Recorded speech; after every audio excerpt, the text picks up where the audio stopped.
I am. Okay, guys, welcome again to the IFA and AFA Elite online coaching course. We've got Damon Shaw again. He's come straight from the professional circuit today, had a game, and now he's going to teach us about attacking transitions. Damon, how was the game today?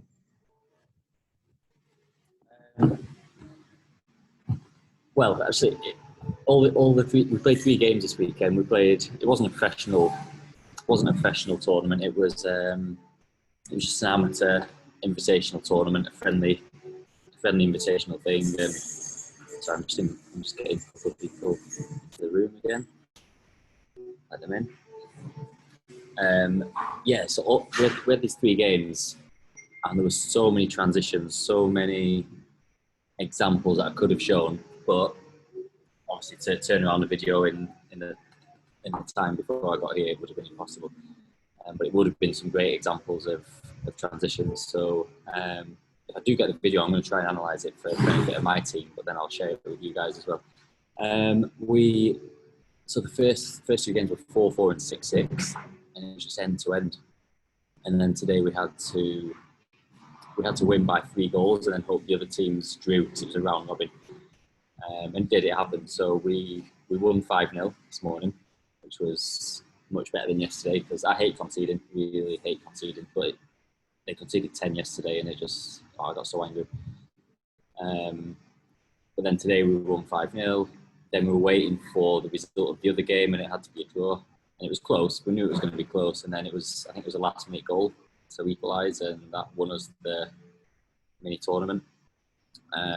So yeah, it was nice. And then that last game, when it was so both teams, a draw wasn't enough. So that really was end to end.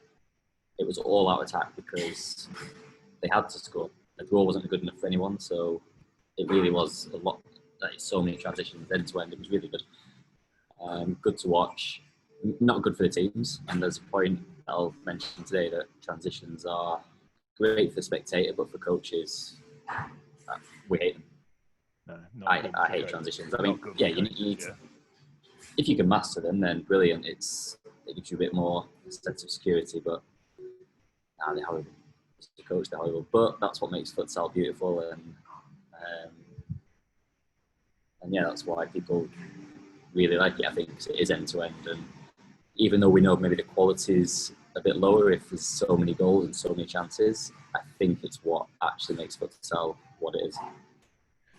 All right, we might get a start. So it is Father's Day here, Damon. So firstly, thank you to everyone that's come on. Obviously, generally a day you spend with your family, but with lockdown across the country and particularly in Victoria and a lot of the younger coaches not fathers, then everyone's here, and obviously we will film it and pass it on. So we'll get started, Damon. But firstly, just to lead in, I would say for those that are listening who maybe haven't watched your teams play or don't know a lot about you, something that I would say is that you are very glass half full when it comes to futsal, and transitions are very much a part of that. But in my time playing under you, I remember my reaction is, what if we do that and concede? Your reaction is always, yeah, but what if we succeed? And what if we go and score doing it that way?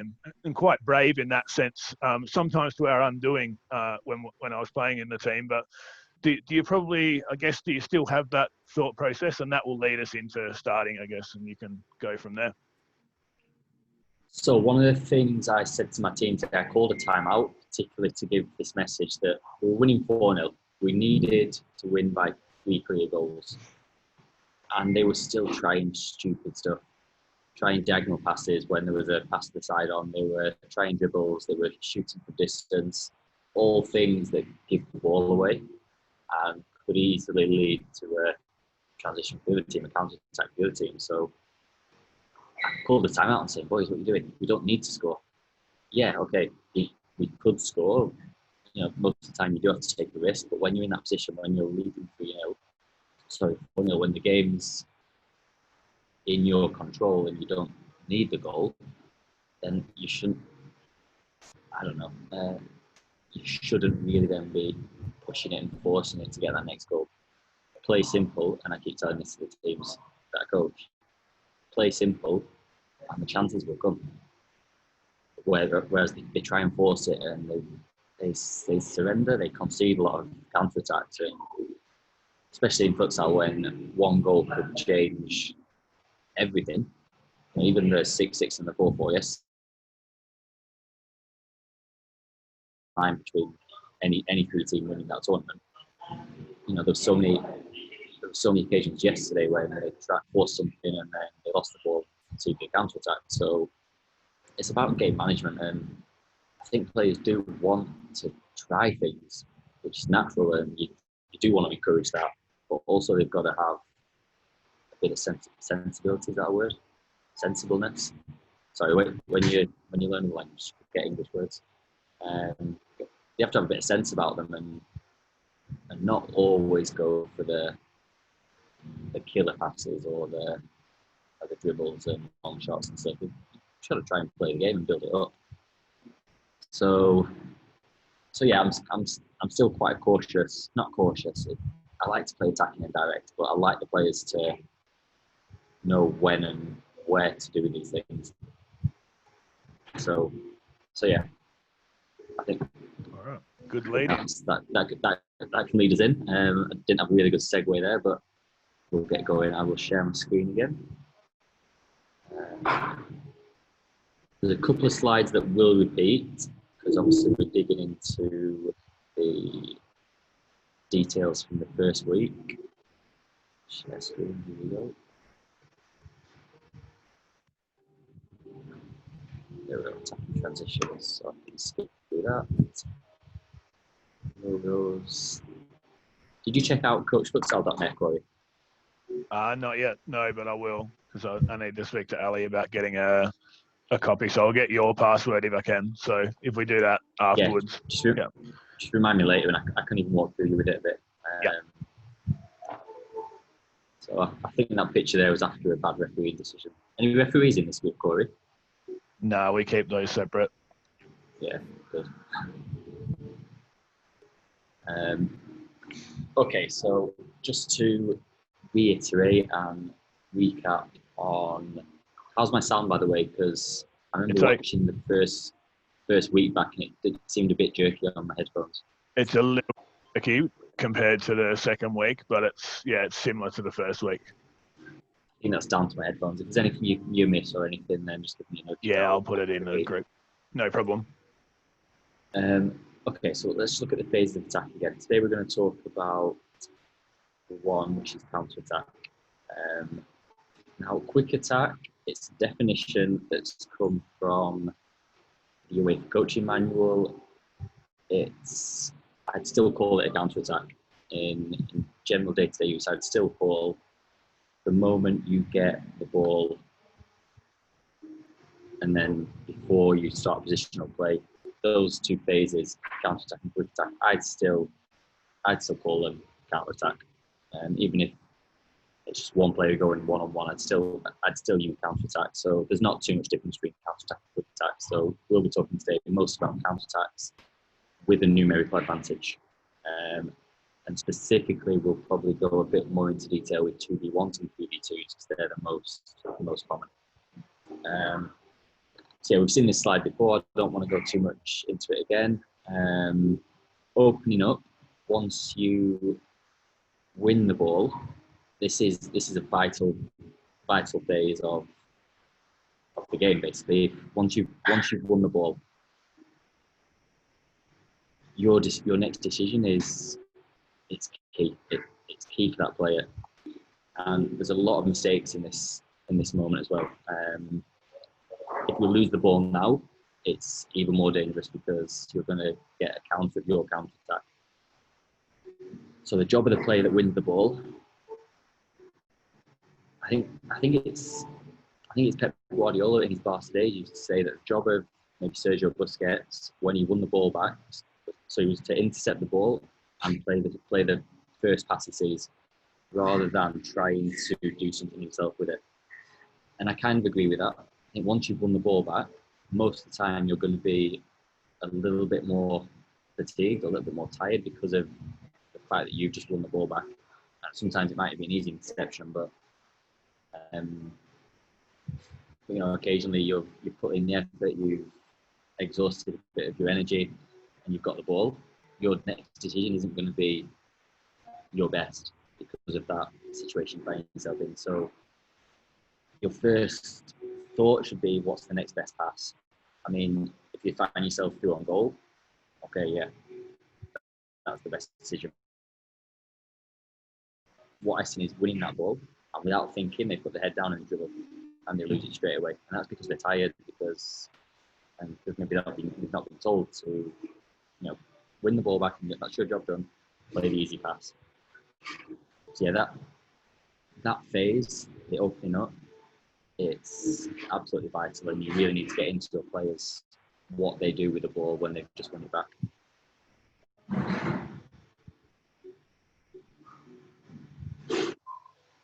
So just to go over some of the terminology we use as well. As I said, counter-attack and quick attack, slightly different definitions, but I think even if we win the ball, it's 3v3 and I'd still call it a counter-attack, like I said before, so let's not worry too much about that. Transition is the change. The change from attack to defence or defence to attack. And I think it's more, so position we'll talk about today, and we'll go into some tactics of it. I think mindset as well, especially going from attack to defence. So there's a big transition there, a big moment, and it's all about what's in the player's head. And again, that can be trained, and there's a couple of drills that we'll see at the end, and more next week, because I'm now talking about attack to defence, but it's important. So once you lose the ball, having that mindset to forget about it and get on with defending is massive in the transition as well. The turnover, the inception, that's probably, well, that is the exact moment of when you win the ball. Turnovers in basketball, I don't know what do you use in Australia, Corey, for counter-attacks, transitions? Yeah, overloads. Transitions, overloads, underloads. What I'm not going to use is overload, although it does sometimes get used to refer to numerical advantage. But overload we would tend to use when we're trying to overload one part of the pitch with more players. Yeah. So it might be we try and get 3v3 on the strong side, and that's us overloading. Yeah. So I'm going to try and stay away. Numerical advantage works for us as well. So we'll say that as well. That's common. That's all of everything on the screen there's fine. So yeah. A break, again, that's something that people use for counter-attacks as well. So again, as I've said a few times, it's important that you know what you're telling to your players, and your players understand what you're saying, rather than following what the world are doing. It would help, but it's never going to be the case. So that's a lot down to you as well. Okay. Transitions are massive, as Corey said, and we'll see exactly how big over the next few slides. About a third of the goals. Now, I think at an amateur level, that's going to be even higher. It's worth doing an analysis of your teams, your leagues, and seeing what percentage of goals come from what situations, because that will then really help your planning and training. So at our nationals, Damon, just out of interest, in the finals, on the final day of the last two nationals, it's not an exact number, but just based on writing down some notes in the games that I watched, which is not all of them, so it's not widespread, but it was about 95% of the goals came from counter-attacks. Very few, or set pieces. And the 5% were, very few come from anything that are not counter-attacks. So in the final phase of nationals, where you've been playing for 4 or 5 days, counter-attacks became more and more important towards the end. Wow, so here's me thinking transitions are fairly important and a big chunk of futsal. It's now just occurred to me that it's pretty much everything for you guys. Just to put it in perspective for yourself, because it's obviously a bit different here. Our nationals, for example, it's always in a tournament where you're playing maybe 6 to 10 games in a time frame of 4 to 5 days. So similar to the university games, for example, in Cordoba. So obviously fitness and transition becomes even more important towards the end. Yeah. Oh wow, that's really good to know. So we'll delve into that this week and next week, and hopefully we can even do some more if it's that important. So yeah, what I was saying then, if I find out that it's a third split between positional play, set pieces, and counter-attacks, then how am I going to divide up my training week? Now, regardless of the amount of hours, percentage-wise, I'm going to do 33% of my training on counter-attacks, 33% on transition, set plays, and 33% on positional, so attacking defence. Now, if you're telling me that the important games in your nationals are coming in at 95% Sorry, just when I say 95%, that's just me making notes on the side, not an exact number yet. So I know, just as an example, if it was starts and it turned out that 100% of goals came from counter-attacks, then let's just go and work on counter-attacks. 100%. If goals aren't coming from anything else, then let's just work on counter-attacks and be the best at the counter-attacks. Obviously, that's an extreme situation. That's not going to happen, but try and relate what happens in the game to what you're training. So yeah, about a third of my training will be on counter-attacks. I feel that they can be almost perfected. You can have a set of rules that you tell your players, and I think you can really hammer home these few set points, the few points, and you can have your players become extremely efficient at counter-attacks, even more so in defence, but let's talk about attack. You can really hammer this home and get your players to become excellent counter-attacking teams. And maybe if you're a lesser ability team, but you've got some fast players, then this would be the perfect strategy for you. Sit deep and get on counter-attack, but make sure the counter-attacks are worked. Just checking the chat.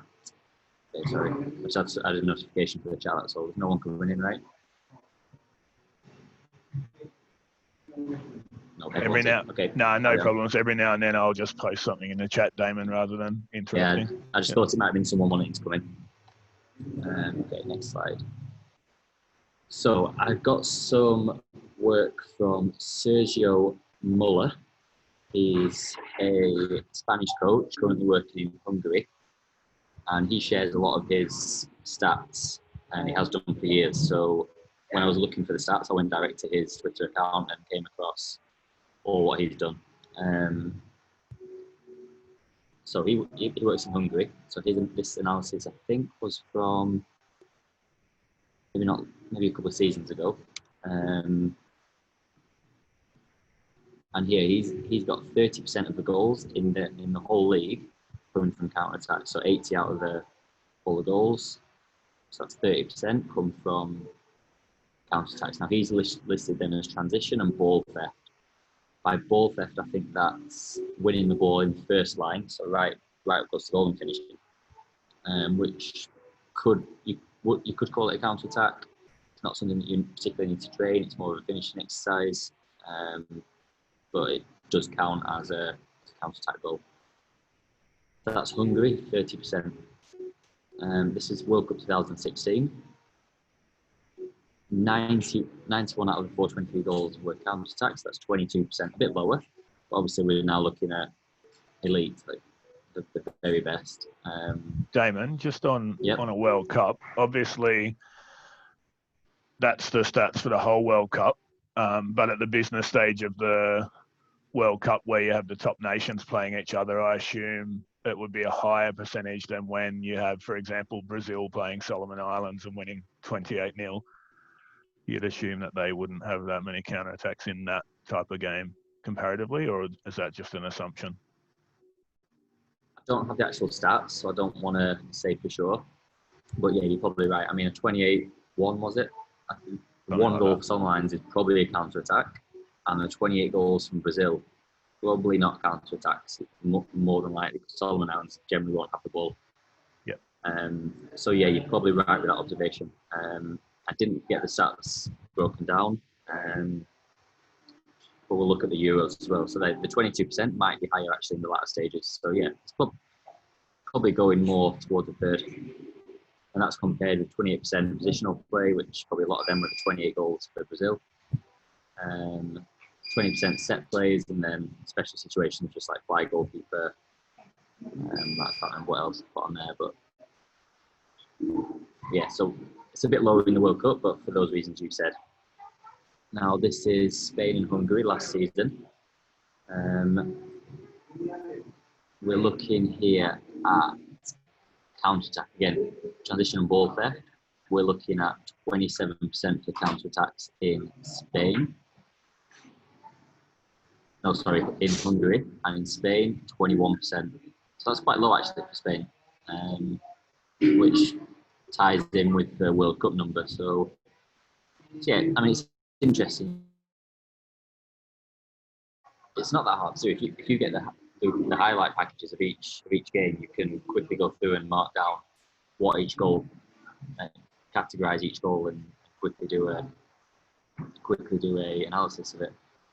You know, and it's definitely worth doing just so you can know what areas need to be worked on and what can be exploited. So yeah, counter attack there. We're looking at 27%, quarter, fifth in Spain. That was last season. Then we've got the Asia Cup and the Euro Cup from 2016. And the percentages there is 30% in Asia. And in the Euro, 20%. So we're probably looking at the higher quality tournaments and matches, just judging by this, being lower percentage of counter-attack goals and maybe a higher percentage of positional. So let's have a quick look at that. The positional play goals, they are coming in at the same. And the counter-attack goals are replaced by set pieces, more set pieces at the higher levels, perhaps. Yeah, so there tends to be, it looks like, just from these stats, it looks to be the set pieces are more common in the higher levels. So I'm saying in this case, Euro is higher than Asia, which I think it probably is. But yeah, even so, 20%, it's still a big chunk of all the goals in futsal. Yeah, I'd totally recommend looking at your competitions, looking at your matches, looking at your teams, and doing a quick analysis of how many goals are scored in what situations, and you'll find out then what things you really should be concentrating on. And I think you'll find most of the time it's positional attack, counter-attacks, and set pieces. Superiority, inferiority there, that's referring to fly goalkeeper and playing against a team with a player sent off. So special situations. So yeah, just for what do transitions mean for me? For me, I mean, when I was in England, it was a big part of our game. We were a team that sat back and counter-attacked. We had fast players. We had Corey Young and Mikey Roberts, that sort of player that we sit on half court and we used to bomb forward and get counter-attacked and hit teams on the break, and that was our game. You know, simply because of the players that we had available and the sort of inexperience we had as a team and as coaches, it just seemed to be the done thing at the time. And from what you said, Corey, maybe that's in Australia now with the amount of counter-attacks you're talking about. Yeah, very similar to the Premier League in England when I was there. Is our nationals similar standard? Obviously, England's pushed forward a little bit and become a little bit more progressive, but we're similar to that, I would say. And you saw our under 17 Australian side that came over. That was probably the top level of kids that age here. That was quite a strong side. And that's probably the standard. Like that sort of level would be our top level here. Yeah. And then as I've progressed, since 2016, I've been involved with teams that like to have the ball and like to press.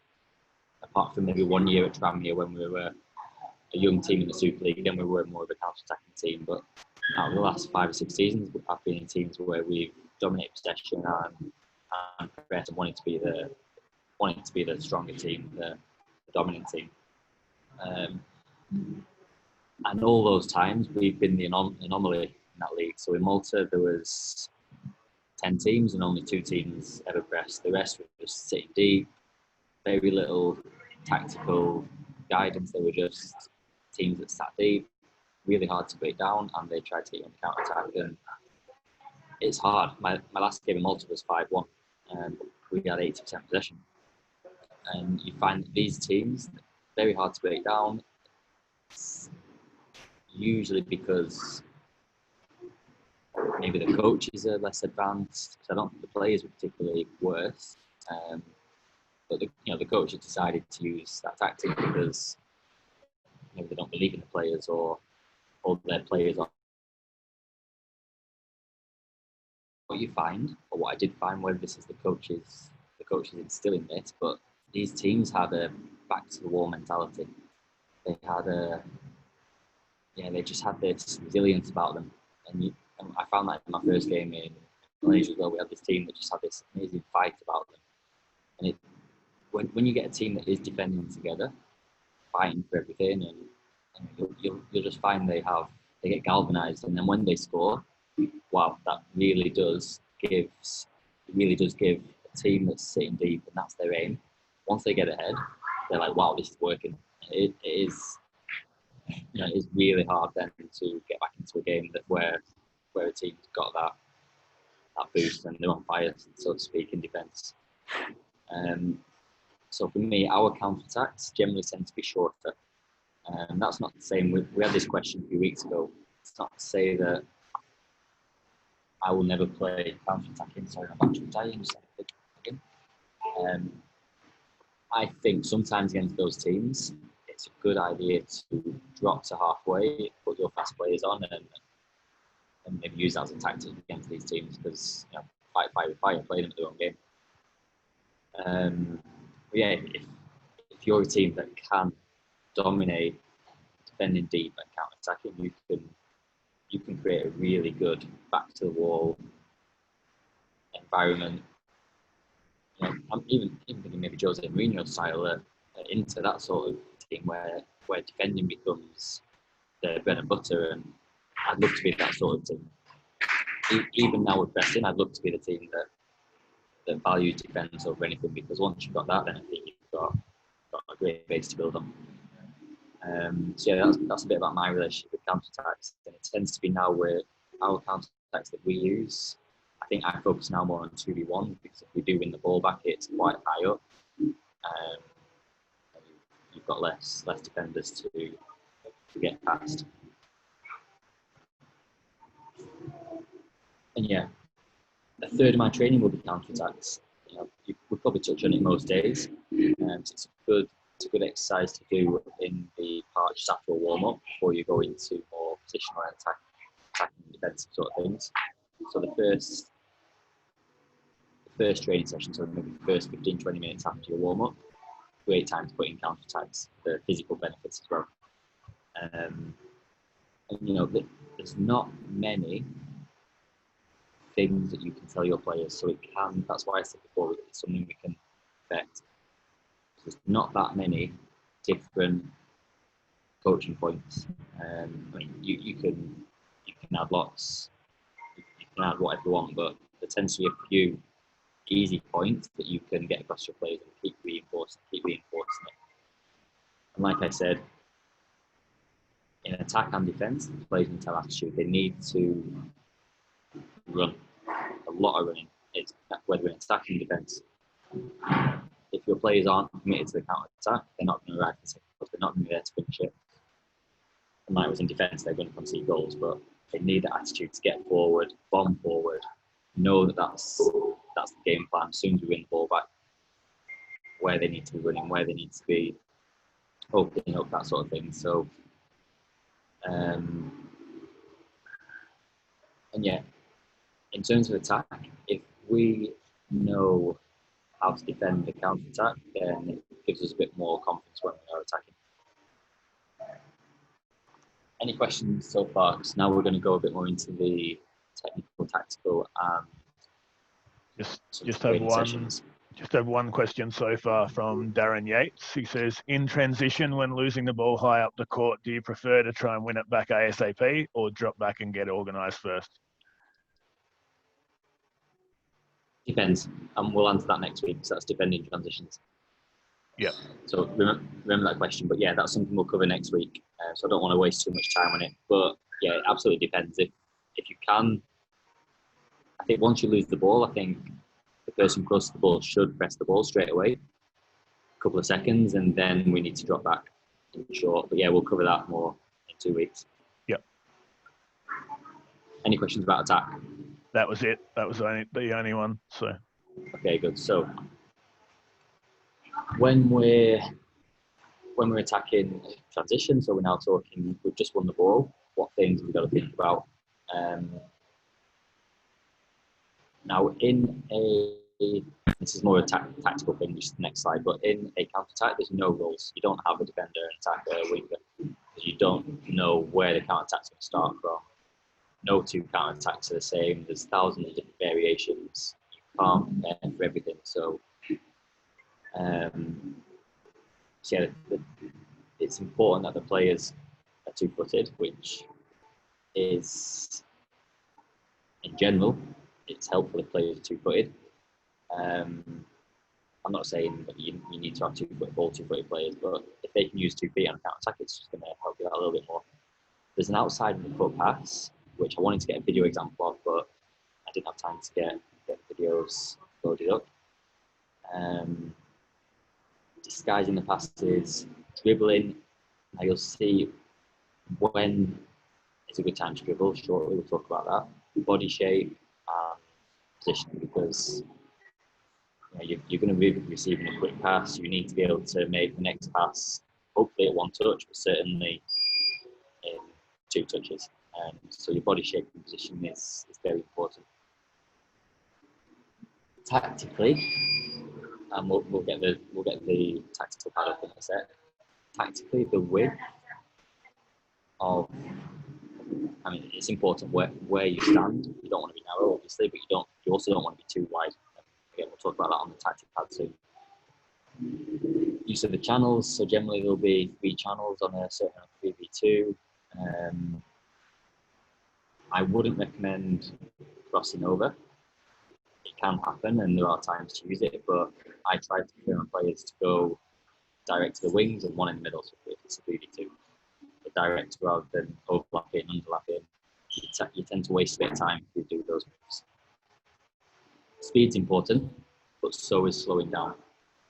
And this is quite an important message and quite a difficult one to explain to your players.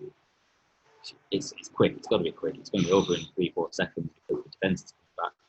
But the players have to know when it's the right moment to slow down. So if the player that wins the ball starts dribbling, but the wingers haven't got into positions high up, then that player needs to slow down. He needs to put his foot on the ball, give his wingers 1 or 2 seconds to get in that position. Otherwise, it's a bit of a waste of counter attack. So yeah, it is important that. So just letting George in. It is important that they know when to slow down. Engaging of the defender. Are you familiar with what I mean if I say engaging the defender? Or is that a term? Yeah, readily used here. Good. Just checking. It wasn't something we used in England a few years ago. Getting the right position to receive, attacking the second post, so important, and having a defensive balance. So we don't want all 4 players to bomb forward. And actually, I do have a video that highlights that, so I just mentioned it. I'll skip forward to that video. So you've seen this video before. This is what No, sorry, it's not this one.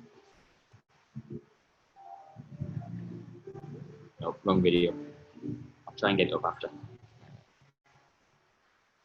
Oh, wait, I'll try it now, so I've got it on my desktop.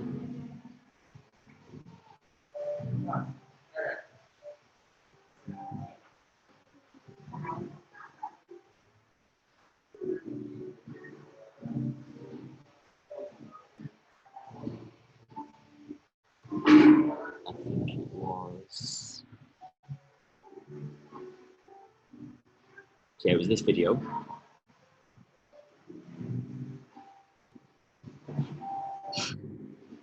So when I talk about attacking with 2.5 players, what I mean is 3 players go, 1 player is going to stay as the defensive balance. And you'll see what I mean now, 2.5. So now it's 2 advancing, and this 3rd player, this half player, he is involved in the attack, but he's not going to bomb forward. Hey Damon, we can't see the clip. Oh, can you not? What No. can you see? We can see your favourites on the left-hand side.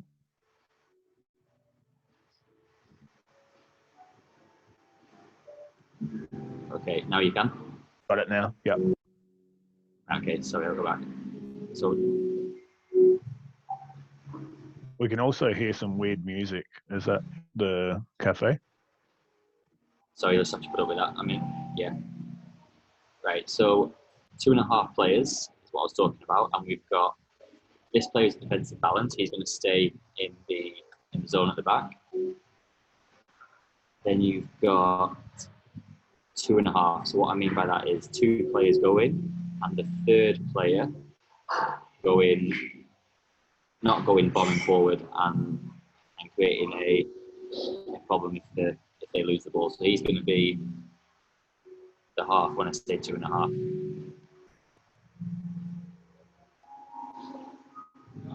Right, back to the presentation.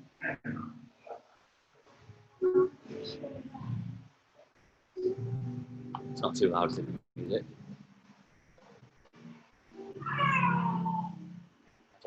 If someone comes past, I'll slow it down. Okay, so yeah, there are a few of the things to consider. Tactically, just wait, I'm going to ask. Is it a problem? Is it really loud for it? Yeah, it's quite loud here. It will actually be a little bit of a problem later, I think, when we watch it back. So.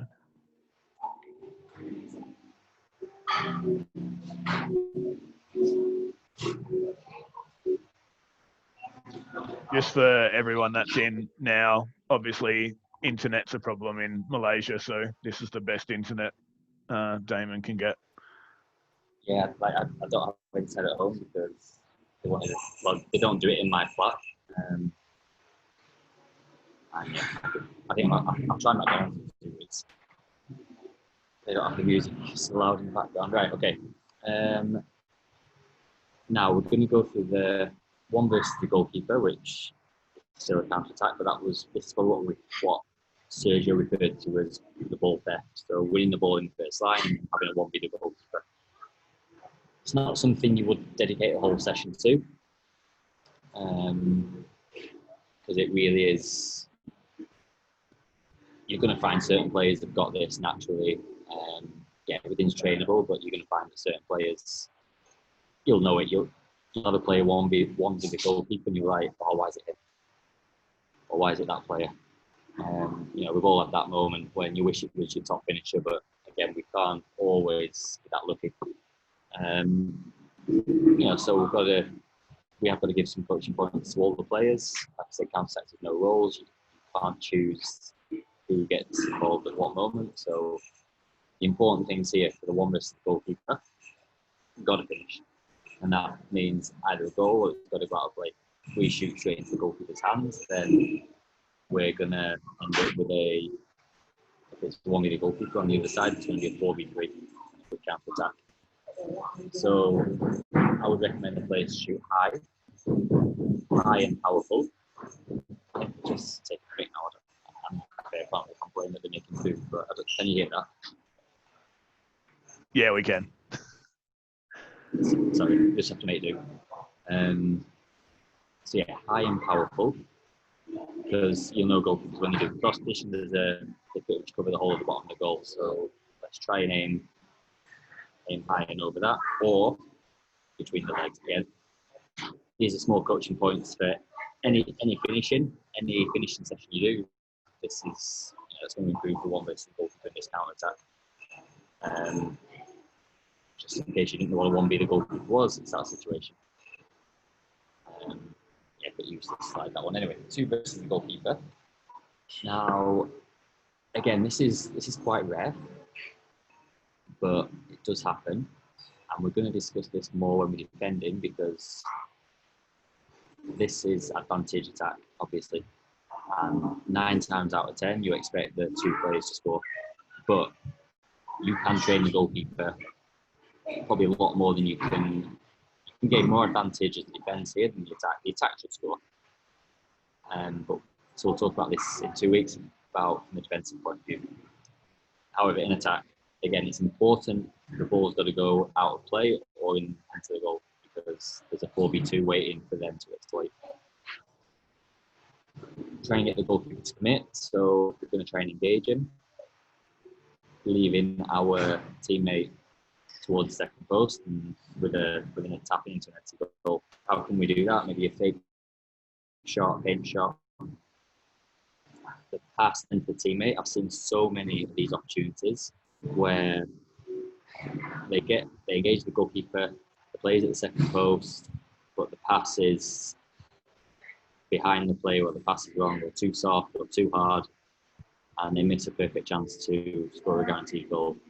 So you need to have patience. You need to teach the players to not rush, because while it is going to end in a couple of seconds, you need to have, rather than slowing down, it's speeding up the thinking. So the patience in this is key to make sure the teammates in the right position, make sure the pass is perfect, because if it's not, and I'm talking as well about getting that onto the player's strong foot, because they might be expecting it on the right foot, comes to the left foot, and they miss. You expect players of a decent level to be able to score these, but the passer needs to make it a little bit easier for the receiver as well. So again, just in case you didn't know what a 2v the goalkeeper was, there we go. These tactics balls will be more useful for the next couple. So 2v1 and the goalkeeper. I'm going to go straight into this. We the tactics board up.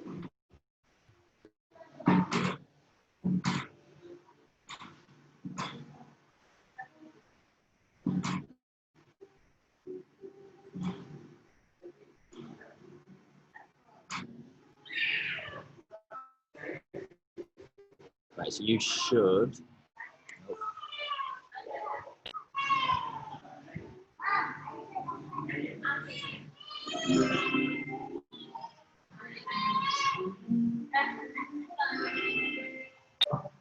Right, you should now see. The tactics board. Yeah, we can see it. That the music's really loud, but that's all right. Yeah, sorry, we'll have to deal with that for this week. Next week I'll try and sort something different out. Okay, so 2v1 versus the goalkeeper. Now I've left the players not involved in the counter attack on all these boards, because that will demonstrate. Now if we've got 2v1 on the other side, it's 3v2. So 2v1 versus the goalkeeper. What are the coaching points? So the main one for me. Now again, we can't choose if this plays right-footed or left-footed, but it does affect the decision they make. Ideally, this player is going to be a left-footed player. That would be our perfect scenario, and this player right-footed. But again, we can't control that. However, this player's objective should be engaging the defender. so important that we get as close to this defender as possible. Because what you'll find is sometimes players like to make this pass across, but that just slows down and gives the defender an easy job. So now he's there, go back, easy for the defender. So what we need to do is engage the defender. And with a pass, we need to break the defensive line. So again, that's why it's easier if this player is left-footed. So then he's got this passing line, and this attacker can go slightly higher. Now, I tell my attacker to occupy the space equidistant between the defender and the sideline. So obviously that's excessive. That's stupid. We want to be in a position where we can receive the ball about halfway between the defender and the side of the pitch, and preferably a little bit beyond the defender. So that once we made this pass, once we've made that pass, a 1 be the goalkeeper, which is the ideal situation. And that defender's probably going to stay with this player while this player goes and tries to attack the second post. If they defend well, then we're going to have 1 versus the goalkeeper. If they don't defend well and this player comes across, that's where this defender's run becomes important. And then we try and go back and you've got an easy finish. So they're the 2 points that I really hammer home with my players. To engage the defender and for this player to receive it as high as possible. Obviously that's not ideal. In fact, it's wrong unless the player can play a ball through his legs. To receive it as high as possible so we've eliminated the defender. Now, if the defender's good and cuts out the passing line, then our next best option is to go dribbling down the line. If it's a right-footed player as well, that's probably your best solution in that scenario. So the defender closes the passing line. This defender should probably attack rather than staying behind, because you could receive the ball there, but then you're going to lose the advantage for counter-attack. So if this defender cuts off the passing line, this player is going to attack, and we're going to try and beat the player down the line and create an overload there, a numerical advantage, 2 versus the goalkeeper. Again, defender might be good, might stay with him, but that's our best option at this point. From there, we can either shoot or look at second post, but that player's got to commit. Got to commit to getting second post, because as soon as this player threatens the 1v1 and starts advancing, the goalkeeper's going to come out a little bit. Hopefully we're going to create the angle for a pass. And this attacker, positioning is vital. So many times I've seen the player go second post, but the goalkeeper's there blocking it. So this player's got to read where the passing line is. That's not a good position now. Now it might be, but that's a better position. So he's got to read where the attacker's going, where the passing line is, and be in a position, if they're like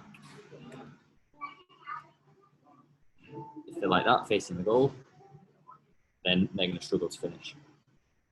So body shape and positioning is vital for the 2v1. Any questions about the 2v1, Corey?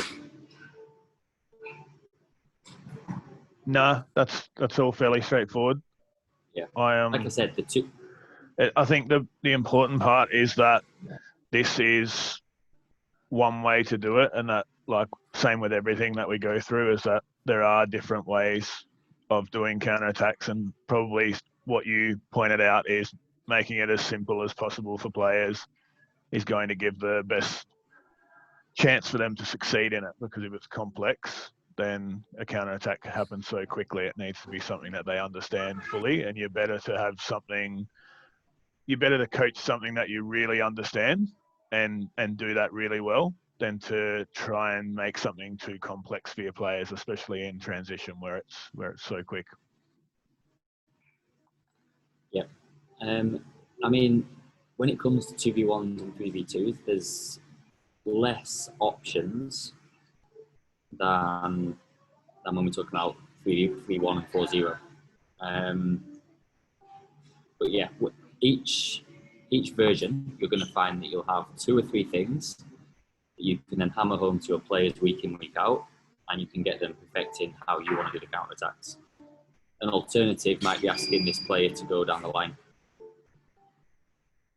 I'm not a big fan of that, because I think that then makes it a bit easier for the defender.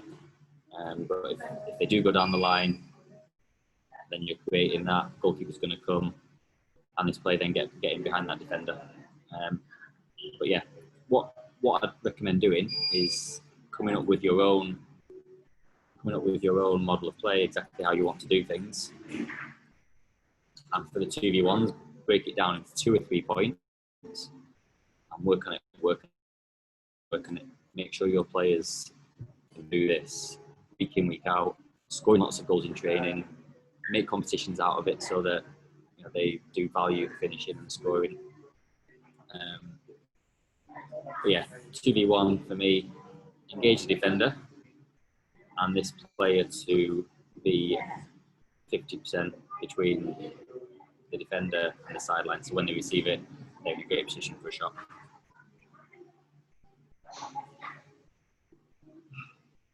Okay, 3v1.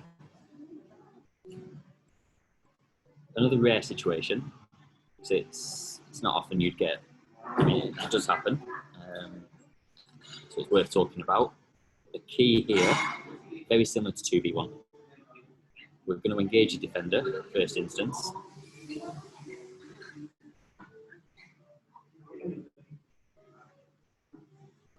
Engage the defender is important, and this is where the dribbling comes in. We don't have to go super fast because our teammates might start behind the ball. So if this player wins the ball there, then obviously one option is go 1v1. But if our wingers are switched on, they'll break forward.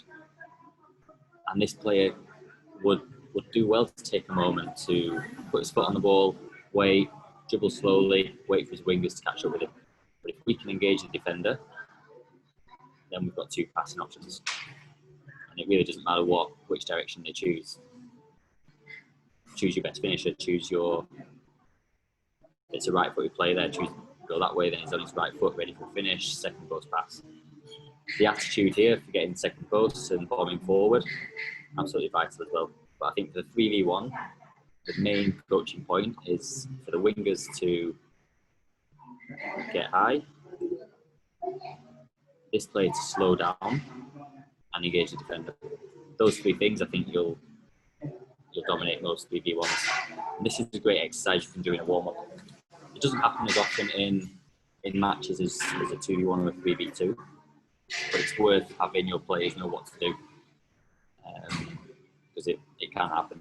And you might think it's a guaranteed goal every time if it's a 3v1, but believe me, it's not. If your players haven't been coached or haven't experienced many 3v1 situations, they'll struggle.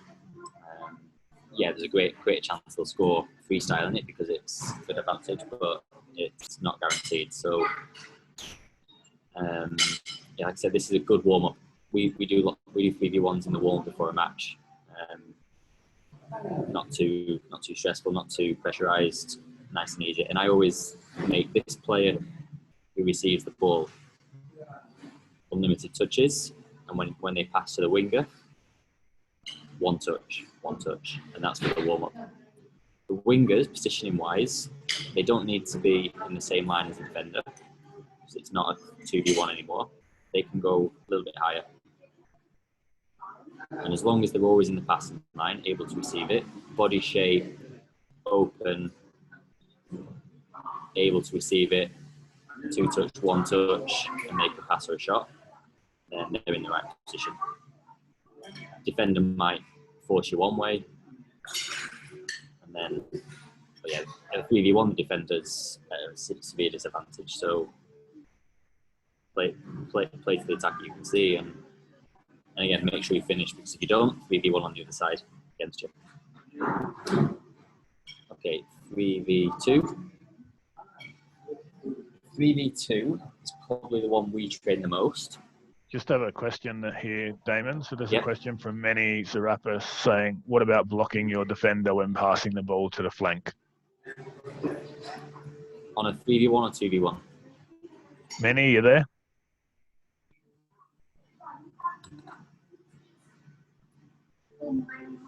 Blocking your defender when... In a 2v1 or 3v1, Manny? Either.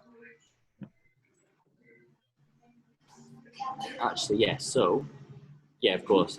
Again, that would be up to you as a coach if that's how you want to approach 2v1s. And you'll find your players will do it even if you've never told them to. If it's not in your style of play, you might get to this point now where this player decides, I'm going to put a block in. Yeah, absolutely. Why not? And then this player is through on goal. Yeah. Your training sessions, and if your instruction is, okay, if we've got 2v1, I want you to block, then absolutely. Block and then probably continue. So once this player goes past, you've got the 2 versus the goalkeeper. So yeah, that's an absolutely valid option to gain the advantage. A comment I would have on that, Manny, and without being too disrespectful to our referees here, is that I don't think even at national level here, referees understand what's allowed and what's not allowed with the blocking, and it's probably on a counter attack that's 2-on-1. My personal concern would be that you could do a perfect block and the referee could pull you up for it when you have a pretty good advantage without doing the block. That would be my only concern. I think it's a great idea. Other than that, I tend to find, though, and this is why I don't use it, there's quite a lot of time and distance between finding out you've got a 2v1 and then this player getting all the way over there to put the block on. And that's why I tend not to use this. Of course, if the player finds himself there, maybe wanting to go line, fire a block, or screen. But yeah, I tend to want the players to open up and create more width than putting the block on. What you'll find is if you do a drill where you're working on 2v1s and it's purely 2v1s and you don't give them a time limit or you don't have players making recovery runs, then you'll find they'll start doing blocks, because yeah, it is a good way if you're playing just a 2v1 and there's no other defenders for however long, maybe it's a 20-second drill, you'll find eventually they'll start, okay, let's do a block because we've got time, we've got space. Whereas in an actual counter set, you've got 4 or 5 seconds to go and put the block on. It's probably not going to gain much by putting the block on. By the time you've done that, other defenders coming back, and yeah, it's not as useful. If you can build it in and you've got smaller courts and it works for your players, then absolutely, yeah, it's a good option. Okay, back to 3v2. Okay, I know I just said this is the one we train the most, which isn't necessarily true because we do more 2v1s, but it's the one that it's important. We use it a lot, probably more in defence than attack, because if you can dominate defending a 2v3, then you're in a great position to launch your own counter-attacks. And there's a player in Spain for my old club, Marfil Santa Coloma. They used to play with the striker, the target, the pivot, almost not defending. So they find themselves always at a disadvantage in defence because this player was not really doing much. And then when they got past, he would kind of drift and wait for a finish or a shot to the goalkeeper's hands or anything. Ball goes out of play. And the goalkeeper knew it, and this player would be straight there, goalkeeper would get the ball before the other team's got the chance to attack and launch the ball straight forward to him. Now, if you can dominate defending a numerical disadvantage, that's something you can build into your game. A bit dangerous because if you concede a few goals, then when you're at a disadvantage, then it's not really going to work for the morale and the team. But yeah, if you can dominate this 3v2 situation, then you can take a few more risks in attack, I think. And is it a 3v2 or is it a 3v3? Actually, here, if we include the goalkeeper, it's a 3v3. And our aim now, attack. Anyway, the defensive aim now is to make this a 3v3. So, with that in mind, let's break down the attack. First of all, you want the ball central. Always, always, always, you want the ball central. Now, it could be that the ball, like I said, you can't predict, you can't plan for every single counter attack, so you might win the ball there. But you want the ball central, so what do? Either play a pass or we dribble. But with a 3v2, you want to get the ball central as quick as possible. The footedness of the player is very important as well as to which side you're going to attack. Now, this is a left-footed player. I want, and again, this is something you can decide, or you can change, or have different tactics to me. But I think in counter-attacks, it's all quite universal. So left-footed player, I want my left-footed player to attack this side on the left of the court. And why is that? Because, so we're taking the middle, left-footed player. I want my wingers to go high, not behind the defenders, but also not in front of the defenders. Like the 2v1, so what we've done now is created a 2v1. We've attacked this defender, and we've made a 2v1 situation. Probably this defender is going to try and cut this passing line, probably, if they've been taught well. They might be right there, they might be like that. But most likely you'll find that this defender's job is to try and cut out this passing line. This player, left-footed, his objective is to attack this defender, and then depending what the defender does, if the defender doesn't close them down, then we're looking at the shot. Dribbling forward, 10 metres out, maybe it's a good chance to have a shot. Defender might come close, and then we're looking to find this winger with a pass. Now, if the defender's in the passing line, this is where slowing down becomes important. This player might put his foot on the ball. Defender's going to continue back a little bit, put his foot on the ball, and then he's able to play that pass. At this moment, this player needs to be having that attitude to get to the second post. Goalkeeper's probably going to come out, because that's his player. Like I said, it's now a 3v3, so the goalkeeper would be marking that player in this situation. If this player's still dawdling there, he's not received the ball, then you've not got the advantage. Into the second post, and there. Now, for me, that's a perfect 3v2 attack. So why is this player left-footed? Because first of all, that pass for him is easier, being a left-footed player.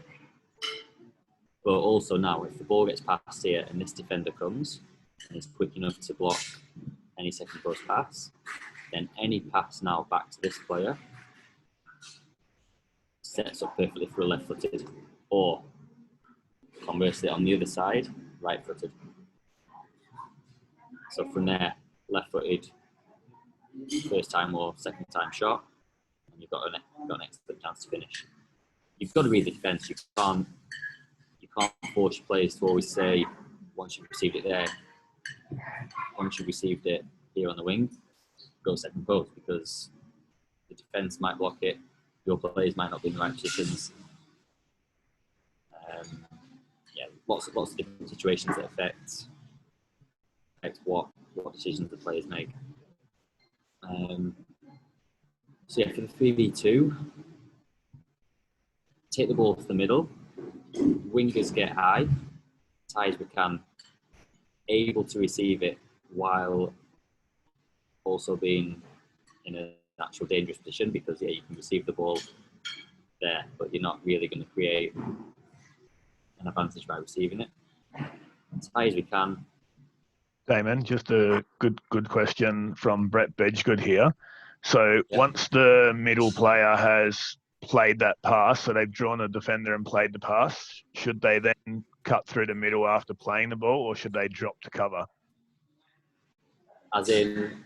So he's passed the ball, he's come... Run. Yeah. Does he make that run, or would you prefer the opposite guy like you showed in the first instant? No. Again, if you can justify it, and if you can make it work in your situation, then you might want this player to go second post and this player coming there. Yeah, it can work, but I think that's more time consuming than what I just demonstrated. So my preference is, once they've played that pass, hold position. Normally the defender's going to stay with their man, and this player is going to go now attacking 1v the goalkeeper. If the defence drops, then you don't want this player to have gone there, because if he does, then you're going to have two players second post, or it's going to take him longer to come round. So I'd prefer this player to make the pass and then hold off in a position to receive the ball back for the shot. That's my preference. Something you'd said at the start, which is probably understated in Australia, is attacking with 2.5 players. So keep, even in this situation for Brett, he's one of my local coaches, but even in this situation, Brett, you want to attack with 2 players and one that can attack but is still half covering. So it's 2.5, not 3 of them all committing at once. So that was at the start. If that player's gone in there, realistically, that player is attacking second post because you've told him. Yeah, but if you've not told him, if you've told this player to attack second post, then this player is probably going to drop around. But it's a change of direction. You're going to get the same effect for more work, and I think it's harder. It's less effective. And also, if this player is now gone, but ball goes to the keeper's hand, you've just created a 4v1 situation, which isn't ideal. So I wouldn't recommend that, Brett. I wouldn't recommend it. I'd recommend, it does happen. Players will do it. But I think once you get them drilled and trained, you'd want this player hanging back here for a play back for their shot.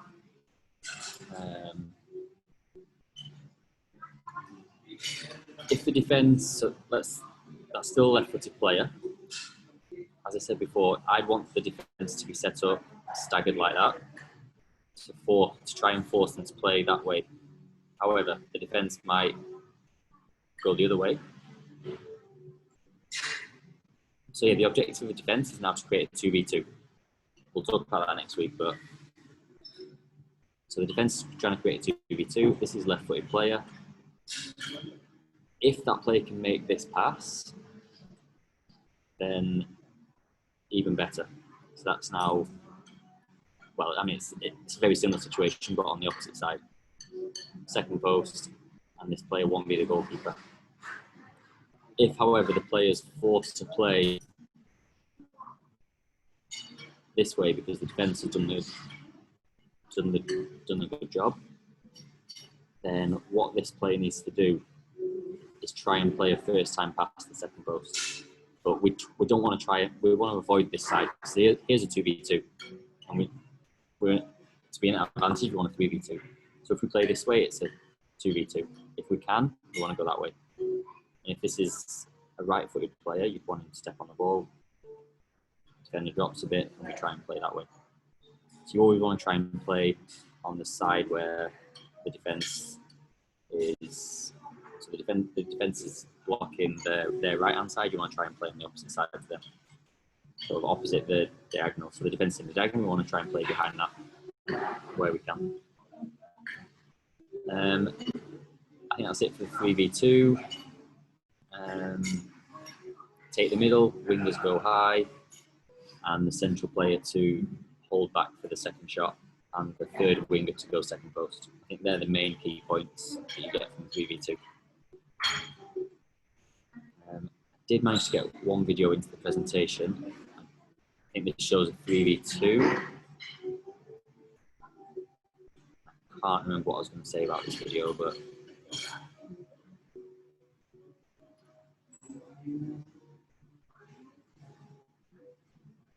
okay, so here, and we hadn't trained it an awful lot. I mean, we had pre-season, but this is still a new team for me. So what I'd want this player to do now is attack down towards this player. So he's right-footed. Attack this defender. So I want that player to dribble towards this defender rather than going on his left foot, which he does. The defence does well. The defence does really well to force him to go that way.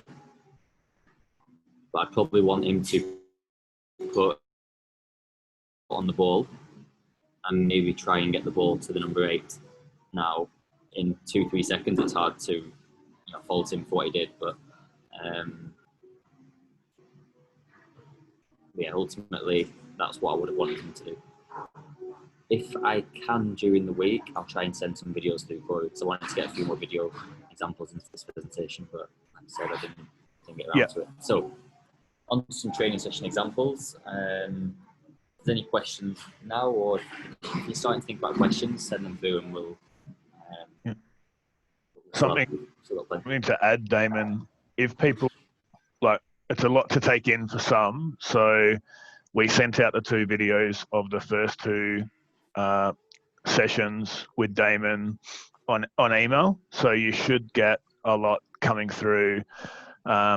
Every couple of weeks I'll upload them onto YouTube, so you can watch all of this stuff back, and then when you have a training session that may be focused on attacking transitions, then you can then refer to this. It will give you, you can go back and look at it, and then you're also able to ask questions at any stage via myself or direct with Damon.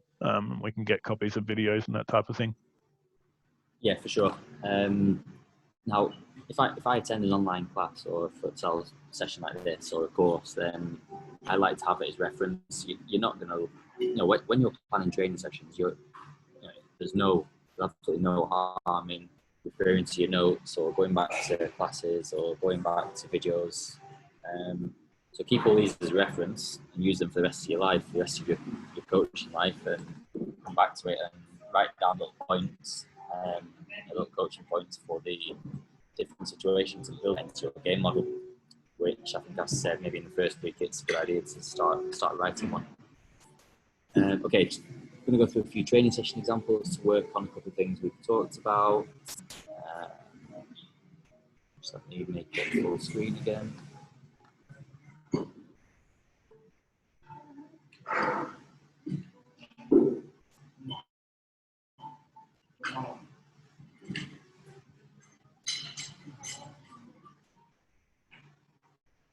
We can just see your... Yeah, no, I'm just trying to get the presenter view up. There we go. Okay, so 1v1. This is a great exercise. It's a load of fun. It's great for pre-season. It's great for technical, for the finishing. Like I said before, if you've got 1v the keeper, then it's really just a finishing exercise. But it's good for fitness, good for fun, good for competition. And you'll have seen this 100 times. It's 2 teams in each corner, 1 team in each corner. First player goes 1 versus the keeper. As soon as the shot leaves their foot, the second team will attack. The next player is allowed to attack. So make sure they're ready. Make sure they're not cheating right on halfway line. You'll find most players will try to do. Also make sure the player's not shooting halfway so that they're in a better position to defend. Again, you'll once you put a training session on, you'll find that they try and win the training session, break the training session, rather than thinking about what they're getting out of it in terms of the real match. That's our job as a coach to enforce that. You can't expect the players to be thinking they just want to win each little game you play. So that's where we come in and make the rules and make sure they're getting the most out of it, because that's our job. So with that, then I make sure they can't shoot until after 10 meters, and maybe you can put some cones in, stop this team leaving early. But you do want them to leave early so that the defender's chasing them rather than being in front of them. But you might get some 1v1 situations, and that's fine as well. The good thing here is the shift in mindset. Obviously, that's a defender.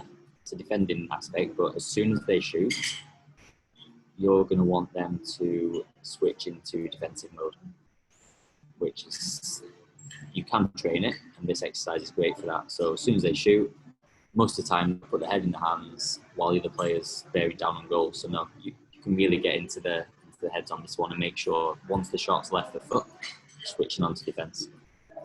Yeah, that's a very basic exercise and works on the physical component needed to be able to do counter-attacks. So if you can do that for 5-6 minutes, probably do it for less, to be honest, depending on the size of the court and the number of players, but you can really get the players physically conditioned to be able to handle multiple counter-attacks. Important thing there, like the key coaching point is written down there, not allowing the keeper to catch the ball. Maybe you can punish that some other way. So you could perhaps put in a condition if the keeper catches it, then I don't know, the player has to do some press ups or something, but you can condition it, or you can just shout at them, whatever you want. Next one, very similar, and I love this exercise. I do have a video of it online. I'll share it in the chat before we finish. So this is 2v0, but we're not really working on 2v0. This is more physical. But when you add in the variation at the bottom where you're making it 2v1, then it becomes a bit more tactical. Again, excellent for pre-season, excellent for fitness. And it starts off with the first two players going unopposed versus the goalkeeper. You're going to keep score, but don't count the first goal because they're unopposed. So that's just the start. So 2v the goalkeeper. As soon as the shot's left the player's foot, the next team can attack. So same as the previous exercise, but this is 2 versus the keeper. And as soon as they've shot, and it has to be after 10 metres, the 2 attackers have to get down and do a press up. You can vary that and make them do a sit down, so they sit on their ass and then get up again. Or something that stops them getting back straight away.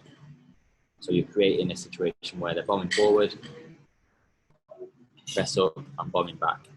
And if you do that for 4 or 5 minutes times 3, you're creating a resistance to being able to do more than 3 or 4 counter-attacks in a row, which it does happen sometimes. And if your players can do that, then they're going to start making better decisions when they're in the counter-attacks. I'd always keep score, so it creates competition. Avoid the cheaters by saying if they don't reach 10 metres, they've got to get there before they can do the press up. So otherwise they'll start cheating, and one attacker will start dropping back and letting his teammate go 1v1 with the keeper. But no, you want them getting to 10 metres, doing the press up, the next team bombs forward, and you'll find mostly they'll score, but also to be the keeper, they should be scoring more often than not. Again, you can coach to be the keeper, engage the goalkeeper, attack the second post, because if they're not there, then you're at a disadvantage. And like I said before, if you condition it so that only the attacker that shoots has to do the press up, then the other defender is already in place. You've got 2v1, so now you can work on the 2v1s and engaging the defender, or dribbling past them and finding the second post. So you can then start to put tactical elements into it as well. But that's a very good exercise. Remind me to send the video to you before we finish. So it's a good excellent exercise I'll use at various points throughout the season. Just have a question, Damon. Yep. Just a question from Seth Telfer. So he's asking, his question was about players running through the middle, but in a 3v2, do you think it's effective for one of the free players to make a run to try and affect an opposing defender and drag them out of position to create a 2-on-1 elsewhere? There's obviously a lot of different ways to do it, so I didn't want to ask the question singular.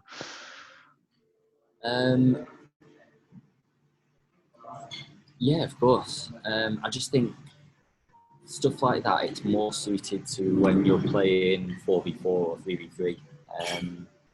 Because it takes time to actually move the defender and then get the advantage of it. You're going to find that it takes time, and the other defenders will come back into defence. So yeah, if you can design the way you want to attack a 3v2, well, not 2v1, because that's the block we talked about. Yeah, I think let me go back to something different view. If you're doing 3v2 and one of your two wingers makes a run and goes behind the defence, then you're just making it easy for the defence. They'll be able to block that player more often than not. It'll be hard to find the pass to them. So I wouldn't recommend it. If you can find a way to do it, then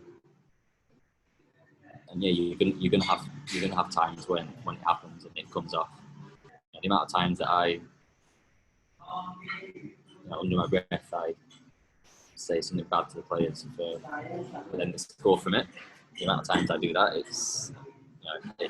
it's quite often. So there's no wrong answers to anything. Whatever, and especially on the pitch, the players, they can see everything and they're making decisions at lightning speed. So yeah, maybe in the odd occasion that's something that they can do, but I wouldn't train it. It's not something I'd be working on in 3v2s.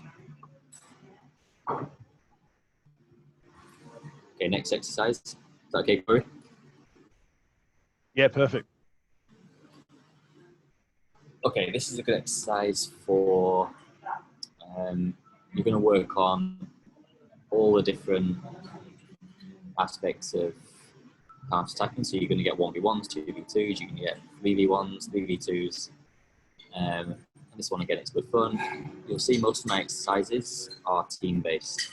I think it's great to have competition. It's not right for every single training session, but certainly if you've got a group of players and you split them up into teams, they're gonna benefit more from having the score kept and keeping it competitive. So again, two teams. Now this one starts by, you've got one team on the right, one team on the left. The goalkeeper will play the ball to the first player on the attacking team. Now that player's first touch determines which direction they attack. So for this example, the first touch goes into this half of the pitch with the blue arrows. The game is now 1v1, because at the same time this defender's coming in, this attacker's dribbling in, and it's the 1v the keeper, but you've got the recovering defender. The game is in that direction now, so red's attacking the pink goalkeeper and the whites are attacking the blue-haired goalkeeper. So either finish or the white wins the ball and attacks the other way. But then to change the direction, to increase the number of players, the red team can pass the ball back to the next player in the line. That changes the direction and it adds in another defender and an attacker. So then you'll have 2v2. But you'll find that most of the time it's going to be a 2v1. Again, you can then repeat that and play the ball back to the next player in your line, and you reverse the direction of the game again, creating maybe a 3v1, 3v2, even a 3v3. You can do that one more time, so you've got 4v4. Now, here we're working a lot on the decision making of the players. If they're 1v the keeper or 2v the keeper, does it make sense then to turn back and bring in another player? No. If the defence has got in position and now you've got maybe a 2v2 and the goalkeeper, then yeah, of course, turn around and get the next player in and have a counter attack the other way. So that's a really good exercise for working on all the different situations we can get. And then as a coach, we can go in, we can correct. I mean, you can design, I've said this before, you can design a million exercises that look beautiful, that have all different cones and different waves. But at the end of the day, if you keep it simple, it's then down to the corrections we make as coaches as to the benefits we get out of each exercise. So the important thing now in this exercise, I'd probably focus on working on one of the situations. So let's say we want to focus on 2v1s, then we're going and correct all the 2v1s that don't quite work. Either go in and correct them, stop the whole session, or just speak to the players once they come off and they're resting. And yeah, you change it up. So 1 week you might do this and correct 2v1s. The next week you might do it and correct 3v2s, 3v3s. Then you might change it and correct the defences. So each exercise you can use 5 or 6 times, but correcting different things. And yeah, this is about, let's try and correct 3v2s, 2v1s, or whatever it is you want to work on. Now, before you do an exercise that's as varied as this, you want to have done some exercises, maybe where it is just 2v1s in waves. So you do a 2v1, 2v1, 2v1, 2v1 back and forth, just so your players can get used to the concept the things you're trying to tell them to do. So I think the music's on a loop and it comes around and gets louder every maybe 5-10 minutes. So just bear with us through this. Playing pokey machines. I think it's because we've not got Spotify Premium. It's only £3 here as well. Anyway, 2 more exercises to go through. Now we're into the situation where we're playing a full-on match, 4v4. Like I said, there's 100 exercises we can design for this that just really sort of isolate the 2v1s, 3v2s, 3v1s, whatever. And you can set it up, which is just simply throw the ball out to a line on the left, there's a line on the right, and they just attack 2v1. You can do that until the cows come home, and really sort of nail on the concepts. Now we're into a match situation. And we're just playing a match, and either the goalkeeper or maybe the coach, so maybe the coach wants to sort of have a bit more control of when or what sort of counter attacks we get. This is more to work on the numerical advantages rather than technically a counter attack, but it's still a valuable session for that. So in this situation, the defender there in red with the blue hair pressing the ball, that's Corey.